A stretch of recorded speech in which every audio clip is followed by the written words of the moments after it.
Do you ever feel like you don't fit into the climate movement because of your race or class? Are you curious about how you could make your creative practice more sustainable? In this episode of Crash Culture, we speak to Farah Ahmed, the climate justice lead at the charity Judys Bicycle, and cover all of these questions and more.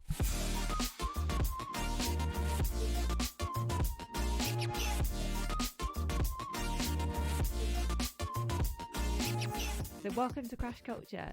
This is the Arts Emergency Youth Collectives podcast where we talk about equality and diversity within the creative industries. I'm Sarah, I love art and design, and in this episode, as well as being joined by Farah, I am joined by a co-host, Mendy, who's studying media. She wasn't able to join me in recording this introduction as she's had some final year university deadlines, but she does join me in speaking with Farah. In the interview, some resources are mentioned and you can find links to them in the show notes. This is the third and final episode of Crash Culture Season 1 for now. There have been 6 girls, including Mendy and I, working on producing this podcast, and it's been incredibly rewarding. A Season 2 may be coming, I can't confirm nor deny that yet.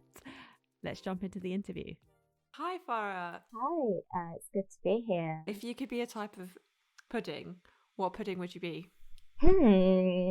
I would probably be something that's the hardest question of them all for this episode. Maybe I'd be a crumble, like a rhubarb crumble, like a bit tart and a bit indulgent, but like warm and spicy and nourishing. But yeah, fruity and colourful. Oh, that is lovely. Now I'm hungry. Yeah. Good with custard. Can you tell us a little bit about yourself and about Judys Bicycle? I'm Farah Ahmed. My pronouns are she, they. And Judys Bicycle works with the arts and culture sector to do a lot of things. Firstly, to reduce carbon output, to get everyone, their buildings, touring, food operation, their programs all reduce their carbon footprint. We work with cultural and environmental policy makers, with people in governments or with people from arts councils all around the world to create programs to support that. So over 800 organisations, get their regular funding from the Arts Council, and then they have to report their carbon data to us every year, and we create a report every year on that. Yeah, and then we advocate for the sector. We talk to, whoever will listen, about the importance of having a creative response to the climate crisis, connecting these two quite often separate spheres. Yeah, and then the stuff about race and climate is a lot of what I'm now the climate justice lead at Judys Bicycle. So that's a lot of what I'm working on, and it's beyond race. Climate justice is really a whole broad movement that is about literally everything. I'm trying to talk more about things like how disability rights are impacted by climate crisis, and also talking about the history of the climate crisis. It's a history that began with colonial extraction, people from Europe going and colonizing other countries and taking from them, and that still happens today. Companies based in the global north, based in America or the UK, or taking over land in other countries, using it to mine or to extract fossil fuels, or about what kinds of different knowledges we need to bring in. Not everyone will go to university, but also, does university hold the right kind of knowledge? Indigenous people have got their ways of doing things that have worked, that kept them through hundreds of thousands of years, right? And is scientific Western ways of approaching things always the most accessible? Is it always the best solution? So that's what I mean by different kinds of knowledges. That's what climate justice is really looking at. It's looking at all of these different kinds of threads. There's something for everyone to get angry about and to get involved in. Yeah, I remember in the talk you gave Arts Emergency, it was really interesting to hear about, number one, who is causing most of the pollution and people who are suffering the most, people who aren't producing most of the carbon emissions. I thought that was a really interesting point as well. Yeah, it's a very classist issue as well. Yeah, it's really interesting that you mentioned colonialism, because you know what, I never really thought to think that's where everything is rooted in. Yeah, it links to class, it links to any way in which you're marginalised. On a bigger scale, it's the global south and the global north.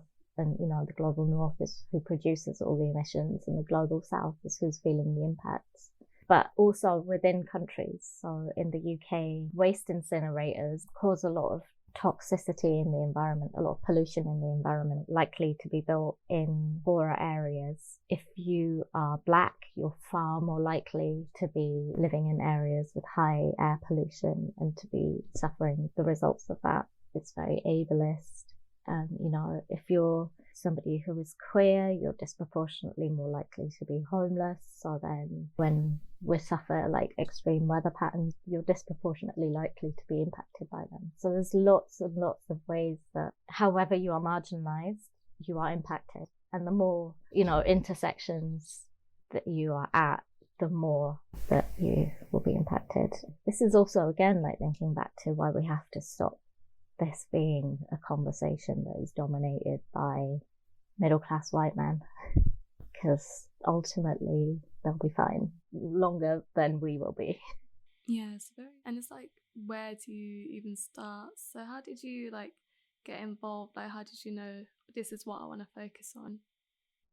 It was a complete accident.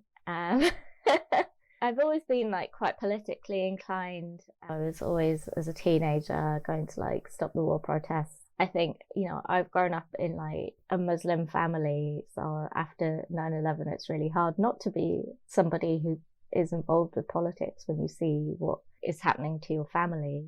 But I wasn't really like involved with the environment or with climate change. I didn't really see myself as like an environmentalist. I got this administrative job at Judys Bicycle. I sort of sat there and I was like, oh, okay, I do know about climate change, just not in the way and not in the language that most people talk about climate change. I had been a vegetarian since I was 19 because unequal access to food was something that I saw on trips to visit my family, just something that had always upset me. And that's a climate crisis issue, you know. It's a climate justice issue. I haven't grown up around nature, and that's like another environmental justice issue. It is about access to nature. I just realized that I'd been involved already for years, but in a very, very different way. And that sort of made me keen to keep going and to keep focusing on climate justice, because what I wanted to do was to also open it out to other people who feel like they don't have a space in the climate movement or in the environmental movement. It can feel very white, it can feel very middle class, it can feel very like, you know, for people who can afford to buy organic, plastic-free stuff. But that's not the conversation that we need to be having. We need to be talking about injustice and inequality and what it means for all the rest of us. That's quite interesting. You were able to find a way that you had already been engaging with it naturally within your life. Yeah, you don't need to have studied something to be an expert in it when it's surrounding you every day. Mm-hmm. So when you said you didn't have access to nature, can you elaborate on what you meant by that? I grew up in Birmingham. You know, there was a park down the road from my house. It wasn't the safest place in the world, but yeah, we didn't spend our weekends in woodlands and things like that. And sometimes the British countryside doesn't feel very welcoming for black and brown people. There are lots of statistics and lots of studies about all the ways that people of colour don't feel like they can access natural or nature spaces in the UK. And there's so many different reasons why. Also, the other thing is, you know, my family are from farmland, they're from mountains, they're from, you know, villages that are surrounded and are part of nature, but they were displaced and they were, you know, brought to the UK.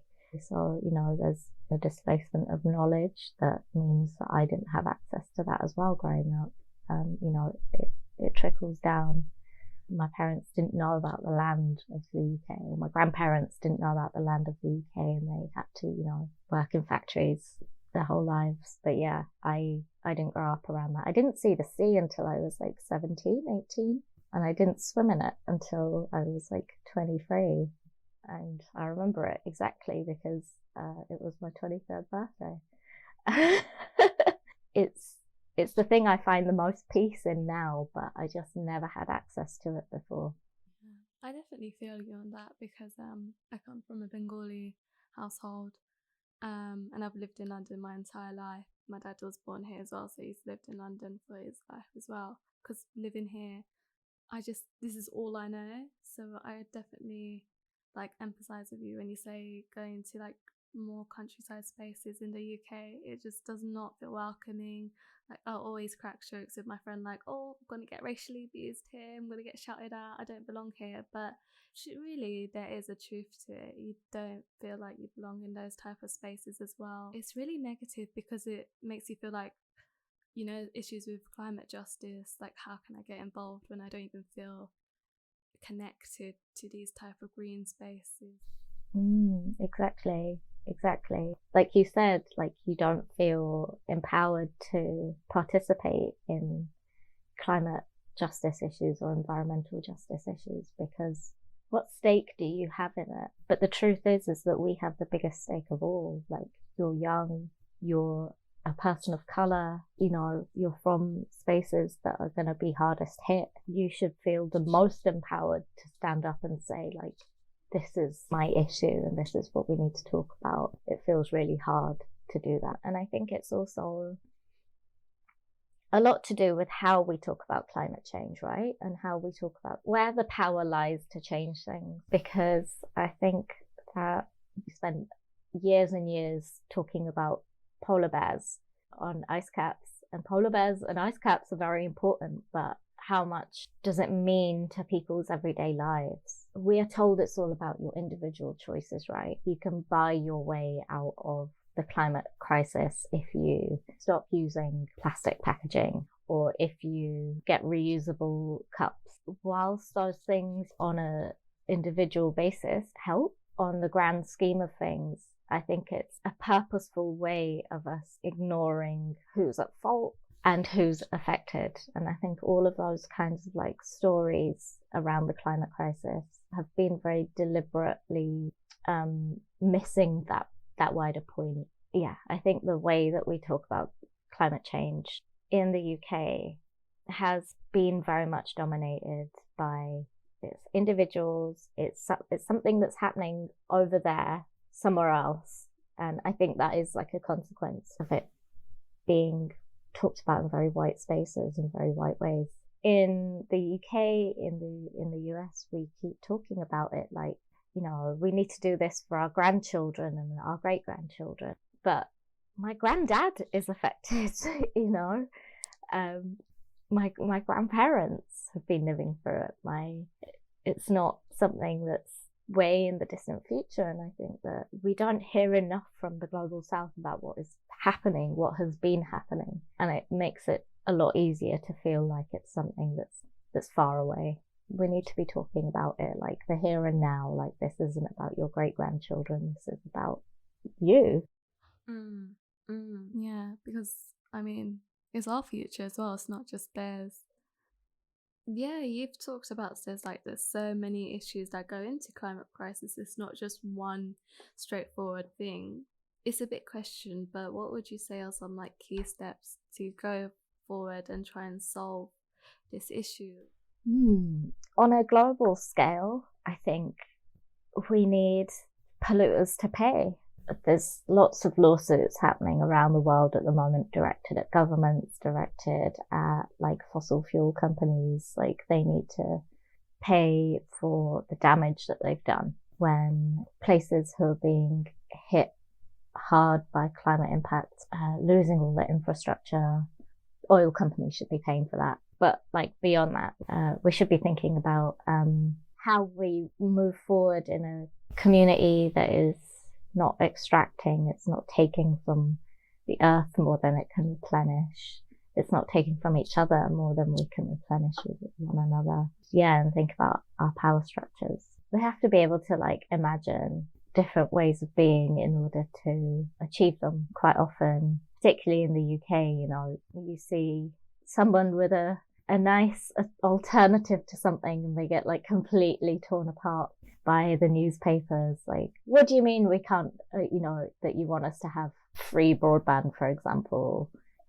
This is outrageous, this is stupid, yada, yada, yada. But of course it's possible. Everything that we want is possible if there's a political and a communal will for it, right? If we are able to change our power structures, then it's very possible. And then individually, I think it's always important that you find the thing that you care about. And, you know, you don't have to start with the climate crisis. You know, you can find the thing that you care about and make those connections. So if it's school exclusions that you care about, that connects to, for example, the school to prison pipeline. It connects to racism. It connects to classism in this country. So there's a lot of ways that we connect that with climate change. If it's food banks that you're angry about, that's also connected to climate change. Find those things. You don't have to take on every single thing all at once. Yeah, and then like join the movement or start a movement, you know, around that, and just, yeah, always stay connected. I see so many people focused on like technology as a solution, but it's not accessible. It's just kind of creating this shiny, glossy, everything's electric and fancy now, shine over everything, but also it ignores the way that disabled people need to use these. It ignores the supply chains. Like, what we need to do is not think that we can just sort of like change these individual things or replace something with a different technology. You know, like, we can't have like individual single family electric cars just replacing cars one for one. Where are we getting all of the minerals for all of this from? You're getting them from Central Africa, you're getting them from Southeast Asia, and so it's not always a solution. It's not asking us to change anything about how we actually live. It doesn't change the fact that our roads are built for cars. Instead, we need to be thinking about reinvesting into public transport infrastructures and making them much better, making them much stronger. And, you know, when all the focus is on electric cars, public transport goes out the window, but that's the stuff that needs the focus, needs the investment. You know, we need to change how we live, how our houses are built, how we think of what our communities are before we just like slap a technology over the top of it and go, we're done. Yeah, you've talked about before how young people can get involved, and you've mentioned a few different things. So one was in joining a local community group and finding networks that relate to your interests. Another one was protesting. But you did mention that protesting you don't think is necessarily for everyone, and how just having conversations with people, have positive conversations where people feel empowered by the conversations because you've helped them understand more about what's going on and what they can do, can be another way of being an activist. I wanted to ask you, if we want to protest, how can we make sure that we're doing it in a safe way, and how can we learn about our rights? Yeah, the Green and Black Cross are the sort of the first people that I go to, because they're lawyers, like, you know, they know the law around it. I think. Is that like a website?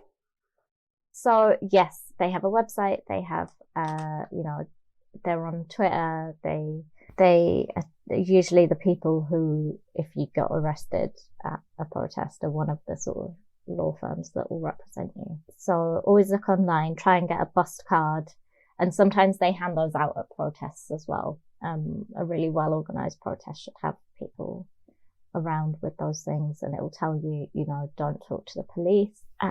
It'll tell you exactly what to do. And it's important to always remember that at protests, the police aren't there to protect you.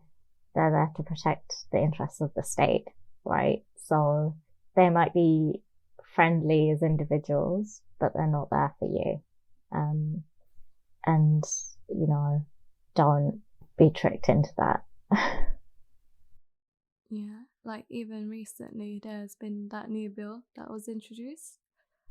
Yeah, this new bill, the Police Crime and Sentencing Bill, includes a lot of restrictions on protesting.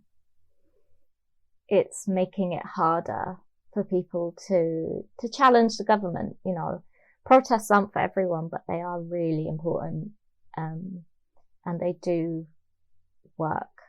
And it's really, really important that we find ways to keep protesting,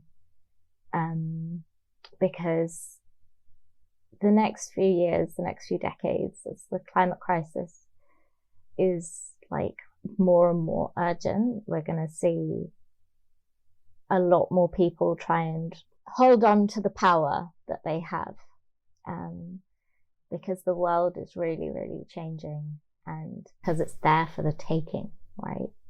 And we've got them worried, we've got them on the run, and this is why they're putting these harsher and harsher bills through government. You know, because alongside the Police Crime and Sentencing Bill, there's also, you know, changes to citizenship, to make it easier to deport people, to make it easier to strip people of their citizenship. What that means is very, very scary for a lot of us. I read like 40% of people of colour in the UK will be impacted by that. Something like that. I'm not sure of the exact statistic off the top of my head, but you know, and that's huge, and that's really, really terrifying. So we have to go into protest in a way where it's safe, as safe as possible.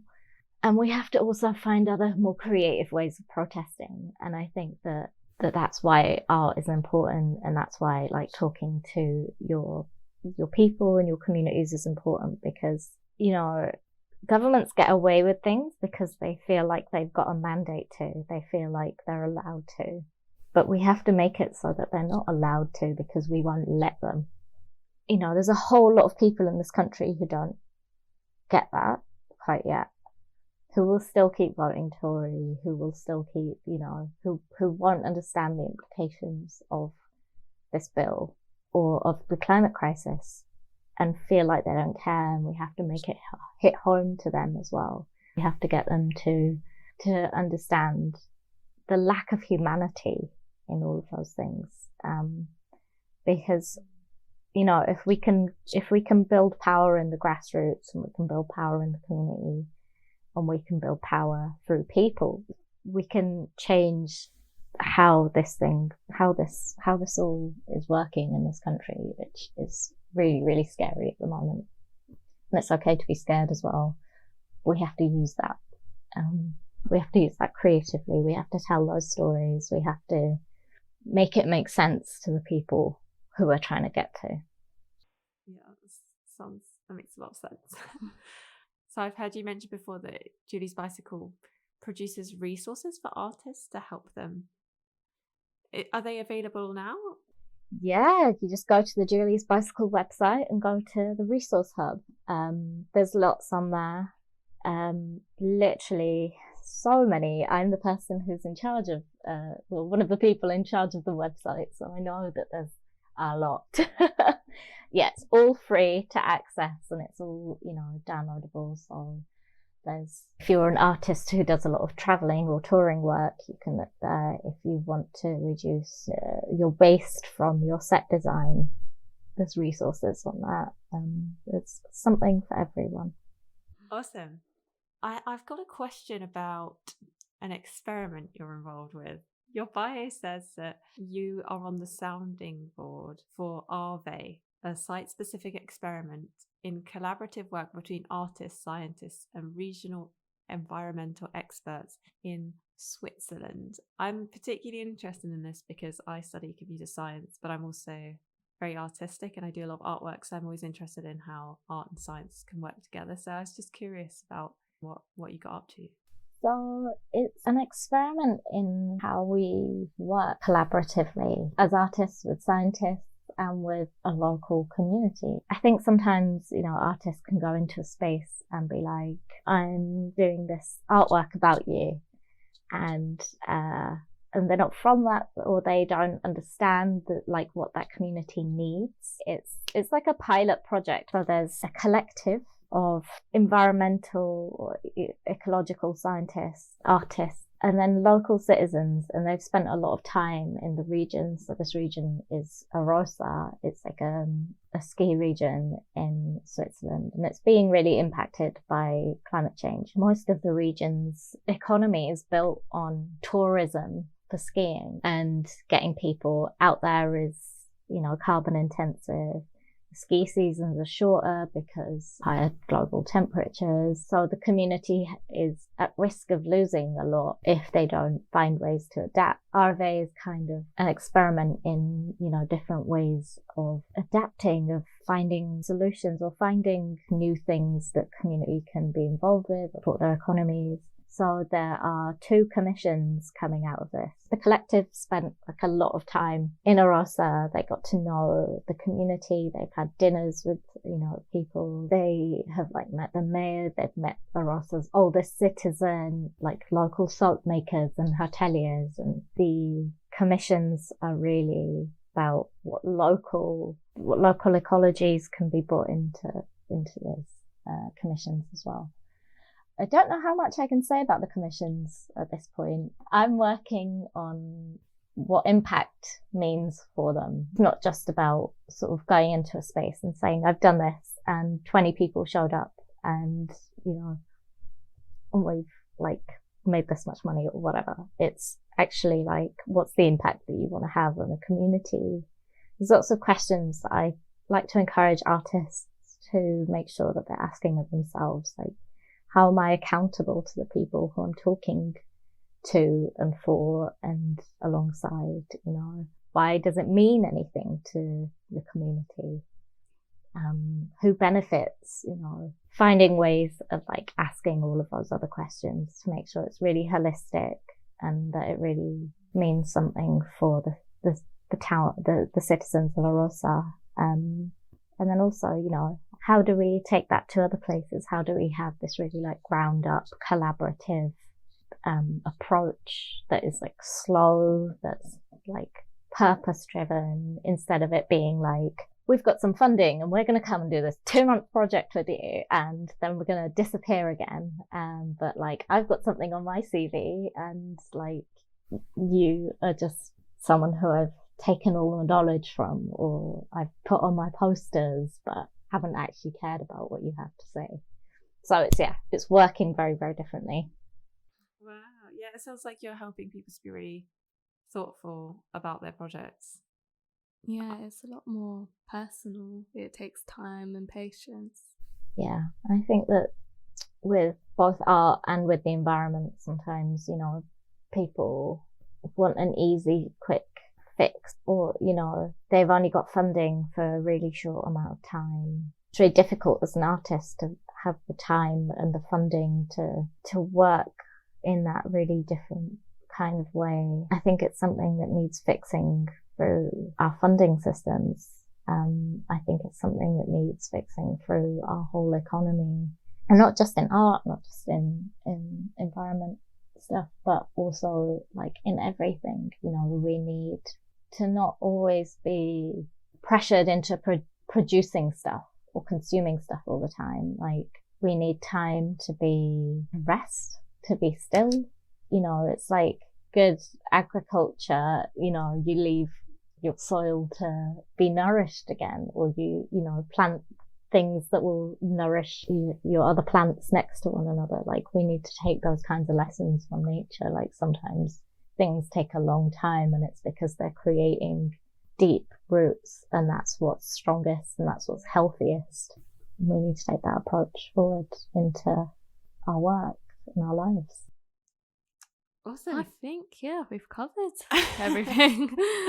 Thanks so much. Yeah, it's been really interesting talking about everything and just seeing the different ways that we can all get involved, even when it feels so, like you said, apocalyptic. There's still light. As long as I think people keep having these open conversations and keep trying to work their way through it, there's always a certain amount of hope. We have to have hope because, otherwise what are we doing it for? Yeah, I mean, like, what else would we have if not hope? Yeah. If you want to hear more from Farah and Judys Bicycle also produces a podcast, The Colour Green, where they talk to artists and activists about race and nature and power, and you can find a link to that in the show notes. This podcast was created by the Arts Emergencies Youth Collective with support from the University of Edinburgh. Special thanks goes to Dave O'Brien, Orion Brooke, Farah Ahmed, of course, for being our guest, and David, who helped us set up our audio equipment. Thanks so much for listening. See you next time, maybe. Bye.